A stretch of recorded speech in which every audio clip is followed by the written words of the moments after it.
नमस्कार दोस्तों। एक शाम मेरे मोबाइल पर एक घंटी बजती है। सामने वाला व्यक्ति पूछता है कि लक्ष्मीकांत कहाँ हो। मैं कहता हूँ ओशो आश्रम में हूँ। वह व्यक्ति बोलता है पुणे कब आ गए। दरअसल मैं जबलपुर के ओशो आश्रम में एक डेलीगेशन के साथ वहां पे उपस्थित था और मुंबई से मेरे दोस्त का फोन आया कि मैं कहाँ हूँ। और जब मैंने कहा कि मैं ओशो आश्रम में हूँ तो उन्होंने कहा कि पुणे कब आए। उनका या उनको जो जानकारी थी ओशो के बारे में वह केवल पुणे से जुड़ी हुई थी कि ओशो का आश्रम तो पुणे में है। शायद उन्हें पता नहीं था कि ओशो रजनीश बनने के पहले चंद्रमोहन जैन रजनीश मध्य प्रदेश के गाडरवाड़ा तहसील के समीप एक गांव में पैदा हुए।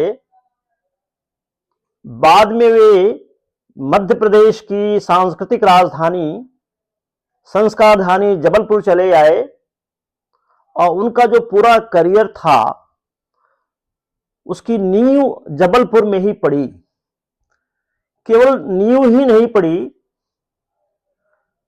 उनकी दार्शनिक जो दृष्टि थी उसका बीजारोपण भी जबलपुर में हुआ। और केवल बीजारोपण ही नहीं हुआ, एक पौधे का, एक दार्शनिक पौधे का अंकुरण भी हुआ और वह दार्शनिक दृष्टि जो आगे चलकर पूरे विश्व मानचित्र पर एक क्रांतिकारी विचारधारा के रूप में जिसकी परिणति होने वाली थी वह एक वटवृक्ष के रूप में जबलपुर में ही वो संभव हो पाया। ये भ्रांतियां थीं लोगों में और शायद आज भी है कि ओशो तो पुणे में और फिर वो अमेरिका की ओरेगॉन जो शहर उन्होंने बसाया, संबंध उनका बस वहीं से है। एक और घटना याद आती है, मध्य प्रदेश की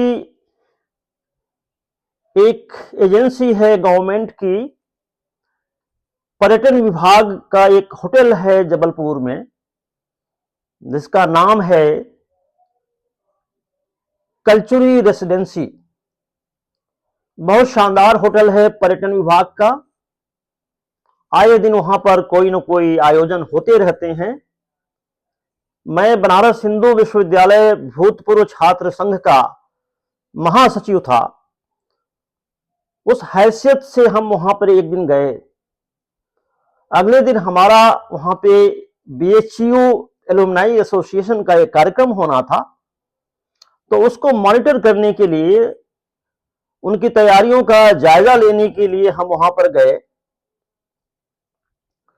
वहां पे हमने देखा एक कुछ फॉरेनर्स का एक ग्रुप था। तो फॉरेनर्स का ग्रुप, पता किया कि वो इटली का एक पर्यटक दल था जो भारत घूमने आया था और उसी श्रृंखला में वह जबलपुर भी आया। मैंने वहां के महाप्रबंधक से पूछा कि क्या मैं इस टूरिस्ट ग्रुप को अपनी एक किताब भेंट कर सकता हूं। उन्होंने कहा बिल्कुल कीजिए। उन्हीं दिनों मैंने जबलपुर के एक सुप्रसिद्ध फोटोग्राफर तापस सूर के साथ एक किताब लिखी थी जबलपुर पर्यटन पर, डेस्टिनेशन जबलपुर। किताब की साइज छोटी थी तो मैं अक्सर उसको अपने जैकेट के पॉकेट में रखता था और खासकर जब कोई विदेशी पर्यटक मिलता था तो मैं उसे भेंट भी किया करता था, क्योंकि मेरा उद्देश्य था कि जबलपुर को भी देश दुनिया में कम लोग जानते रहे, तो पूरी दुनिया के पर्यटन मानचित्र पर हम जबलपुर को प्रक्षेपित करना चाहते थे। और उसी जुनून के कारण हमने वो किताब तैयार की और तमाम देशों में हमने उस किताब को भेजी भी, भली संख्या कम हो। तो मैंने वो किताब destination Jabalpur the tourist guide book उस इटालियन टूरिस्ट ग्रुप की जो लीडर थी एक महिला, उनको भेंट किया। और भेंट करने के बाद हम थोड़ी दूरी पर हम अपने सोफे पे चले गए जहां हमारे प्रेसिडेंट एसोसिएशन के बैठे थे।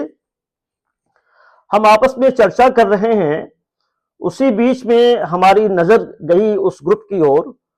तो मैं देखता क्या हूं कि वो जो लेडी हैं वो खड़ी हो गई, उस किताब को लेके कुछ पन्ने उसके पलट रही थी और किसी एक पृष्ठ पर जाकर के उनकी नजर वहां पे टिक गई और she was looking for me, और वो मेरी तरफ देखने लगी। हमें खोज, उनकी आंखें खोज रही थी कि वो कहाँ हैं जिन्होंने यह किताब मुझे भेंट की है। फिर वो चहलकदमी करते हुए मेरे पास आई और उस किताब का एक पन्ना खोला और कहा कि whether this man has a connection with this city Jabalpur. दरअसल उस किताब का वो पन्ना जो ओशो पर आधारित था, ओशो रजनीश को वहां पे फीचर किया गया था। तो उन्होंने कहा कि क्या ओशो रजनीश का संबंध जबलपुर से है। वो महिला इटली की शानदार पर्यटन नगरी वेनिस में रहती थी। उन्हें मालूम नहीं था कि ओशो का जबलपुर से कनेक्शन है। मित्रों, आपको बताना चाहूंगा कि ओशो जबलपुर में 2 दशक से भी ज्यादा, लगभग 22 वर्ष रहे। उनका जो पूरा रिफॉर्मेटिव जो कालखंड था वो जबलपुर में था। जबलपुर ने ही उनके कणकड़ का निर्माण किया। बाद में वे चले गए बॉम्बे, और फिर बॉम्बे से पुणे, और फिर पुणे से ओरेगांव, और बाकी सारी कहानियां आपको पता होगी। मेरा उद्देश्य इस वीडियो को बनाने का यह है, आज ओशो का जन्म दिवस है तो हम ओशो को प्रणाम करते हैं। जैसा कि कहते हैं कि ओशो न कभी पैदा हुए न कभी मरे। उनकी जो समाधि स्थल बना है पुणे के ओशो आश्रम में, उसमें यही शिलालेख पर लिखा हुआ है कि never born and never died. तो मैं उन्हें प्रणाम करता हूं, उन्हें नमन करता हूं। उनकी फिलॉसफी के बारे में लंबे अरसे तक अनावश्यक विवाद रहे हैं। उनकी एक किताब है संभोग से समाधि तक। तो संभोग से समाधि तक किताब के शीर्षक को लेकर उनका आकलन कर दिया गया कि ओशो की पूरी जो फिलॉसफी है वो केवल सेक्स पर बेस्ड है। लेकिन ऐसा है नहीं। ओशो की सारी किताबें पढ़िए, ओशो का पूरा जीवन दर्शन पढ़िए। अगर वो सेक्स पर बात भी करते हैं तो क्या बुरा करते हैं? क्या सेक्स हमारे जीवन का अभिन्न अंग नहीं है? क्या संभोग का संबंध सृष्टि से नहीं है? ये तो अकाट्य सत्य है, चाहे हम इसे स्वीकार करें या इंकार करें। यौन जीवन के बिना तो जीवन ही अधूरा है। मनुष्य का हर जीव में यह तत्व विद्यमान है। एक समय ऐसा था कि लोग ओशो का नाम भी लेने से कतराते थे। कानों में धीरे से फुसफुसाकर ओशो के बारे में बात करते थे, जैसे कोई एक वर्जना शब्द हो, जैसे कोई टाबू हो ओशो का नाम। तो जबलपुर में 22 साल रहने वाले ओशो को जबलपुर ने अंगीकार नहीं किया, स्वीकार नहीं किया। चूंकि वो जैन समुदाय से आते थे, एक क्रांतिकारी व्यक्तित्व थे, किसी भी धार्मिक विश्वास के खिलाफ बोलते थे, बहुत बड़े आलोचक थे, अपनी भी आलोचना कर सकते थे, अपने ऊपर भी हंस सकते थे। ध्यान योग के वो महान व्यक्तित्व थे। जबलपुर में जैन समाज का बहुत ही एक वृहद स्वरूप है। चूंकि ओशो जैन मुनियों के भी खिलाफ बोलते रहे हैं, तो जबलपुर का जो बृहत्तर समाज है वो ओशो को स्वीकार नहीं किया। मेरा कहना है कि ओशो के अनुयायी जो फॉलोवर्स हैं पूरी दुनिया में हैं। कोई ऐसा देश नहीं होगा जहां ओशो के फॉलोवर्स नहीं हो। दुनिया की किसी भी किताब स्टोर पर जाइए, किसी भी अच्छे बुक स्टोर पर जाइए, क्या जबलपुर, क्या लखनऊ, क्या वेनिस, क्या मिलान, क्या स्विट्जरलैंड, क्या लंदन, क्या इस्तांबुल, कहीं भी आप जाइए, वो बुक स्टोर तब तक कंप्लीट नहीं होता है जब तक उसमें ओशो पर किताबों का कोई एक सेक्शन ना हो। ऐसा हो ही नहीं सकता कि एक बहुत शानदार बुक स्टोर हो जिसमें ओशो की किताब ना हो। तो जबलपुर को इस दिशा में सोचना चाहिए। उनकी दार्शनिक विचारधारा को थोड़ा इतर भी रखिए तो आज पर्यटन दुनिया की सबसे तेज चलने वाली अर्थव्यवस्था, उद्योग में शीर्ष स्थान पर है। हमारी अर्थव्यवस्था में पर्यटन का बहुत अहम रोल है।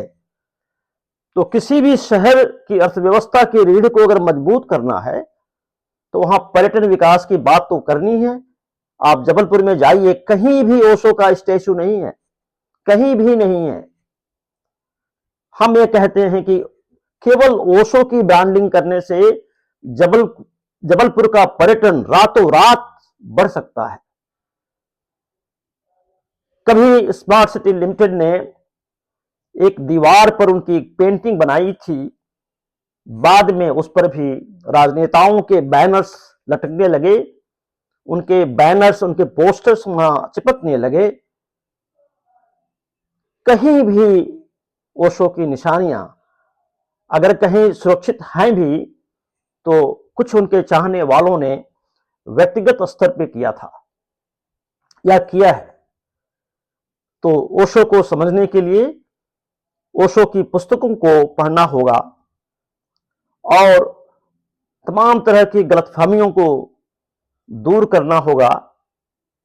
जो करे ओशो से प्यार या जो करे जबलपुर से प्यार, वो कैसे कर सकता है ओशो से इनकार। इसी वाक्यांश के साथ ओशो के जन्मदिन पर उन्हें भावभीनी शुभकामनाएं अर्पित करता हूं और जबलपुर सहित पूरे देश से ये आह्वान करता हूं कि ओशो को एक बहुत बड़े पर्यटन ब्रांड के रूप में स्वीकार करें। और साथ ही एक चीज और याद दिलाना चाहूंगा, अगर ओशो एक वर्जनात्मक शब्द है तो इंडिया टुडे, जो विश्व की जानी मानी पत्रिका है इंडिया टुडे, उसने अपने एक विशेष अंक में 75 मेकर्स ऑफ इंडिया पर एक स्टोरी की थी। भारत के निर्माण में 75 व्यक्तित्वों की भूमिका, उन 75 व्यक्तित्वों में एक ओशो भी थे। आप इंडिया टुडे का वह अंक देख लीजिए। तो जबलपुर क्यों पीछे इसके है? जिस शहर में 22 वर्ष गुजारे, कुछ लोगों को शिकायत है कि ओशो जबलपुर से दुखी होकर चले गए। कैसे भी चले गए हो, क्या हमने उन्हें अपनाने की कोशिश की? चले गए, कोई बात नहीं है। उनकी स्मृतियों को क्या हम चिरस्थायी बनाने की कोई कोशिश नहीं कर सकते हैं? अभी कल ही यूनेस्को ने दिवाली को अमूर्त विरासत के रूप में स्वीकार किया है। हम यह कहते हैं कि जो दिखता है वही सत्य नहीं है। बहुत ऐसी चीजें हैं जो दिखती नहीं है, अमूर्त हैं, इंटेंजिबल हैं, उसका भी बहुत बड़ा महत्व है। मेमोरीज का बहुत बड़ा महत्व है। अगर ओशो चले भी गए थे तो उनकी स्मृतियों को क्या हमने सहेजा, क्या हमने उसको उसकी इस तरह से ब्रांडिंग की कि जबलपुर आते ही हम सीधे ओशो से जुड़ी उन स्मृतियों की गैलरी की तरफ रुख करें? क्या हमने कोई ऐसी गैलरी बनाई? आशा करता हूं कि अब भी जबलपुर जगेगा और ओशो के सूर्य को अस्त नहीं होने देगा। हालांकि ओशो का जो सूरज है वो कभी अस्त उसी तरह नहीं होगा जिस तरह से सूरज कभी डूबता नहीं है। एक जगह दिखाई नहीं देता है तो कहीं और किसी दूसरी जगह वो दिखाई देता है। तो ओशो का दर्शन, ओशो का व्यक्तित्व सदा जीवित रहेगा। बहुत बहुत धन्यवाद इस वीडियो को देखने के लिए। और अगर आपने हमारा YouTube channel life with Lakshmikant को अभी तक सब्सक्राइब ना किया हो तो कृपया कर लीजिएगा।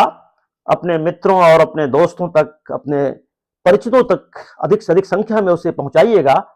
लाइक कीजिएगा, बेल आइकन दबाइएगा, डिसलाइक भी कर सकते हैं अगर अच्छा ना लगे तो, और कमेंट भी कीजिएगा। और साथ ही अपने बेहतर सुझावों से हमें और बढ़िया से बढ़िया कंटेंट क्रिएट करने में मदद कीजिएगा। बहुत बहुत धन्यवाद।